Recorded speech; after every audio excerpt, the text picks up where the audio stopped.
జయచంద్ర రెడ్డి అన్న తెలుగుదేశం పార్టీ పక్కన అతడు విదేశాల్లో పారిశ్రామికంగా బాగా అభివృద్ధి చెంది మా నియోజకవర్గానికి వచ్చి నేను టికెట్ పొందినాను. నేను గెలిస్తే ప్రజలకు నిరుద్యోగ సమస్యను ఎదుర్కొనే వాళ్ళకు నేను తీరుస్తానని గట్టిగా నమ్మకంతో ఉన్నాను. ప్రజలతో రైతులకు గోడాములు, ఇది డ్రిప్పులు గాని ఇట్లా వ్యవసాయ రంగానికి పనిముట్లు, ట్రాక్టర్లు, టిల్లర్లు అన్ని కూడా నేను గెలిస్తే ఇస్తానని వాగ్దానం చేస్తున్నాడు.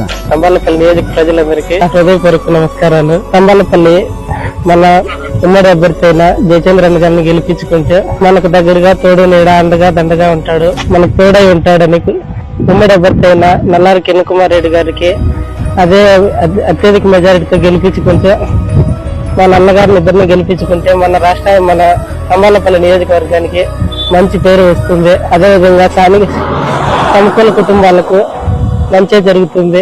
అదే కాక మీరు నిరుద్యోగులకు ఉద్యోగాలు ఇస్తారు. ఉమ్మడి అభ్యర్థిగా మన జయచంద్రన్ గారిని గెలిపించుకుంటాం. అదే విధంగా నల్లారి కిరణ్ కుమార్ రెడ్డి గారిని గెలిపించుకుంటాము.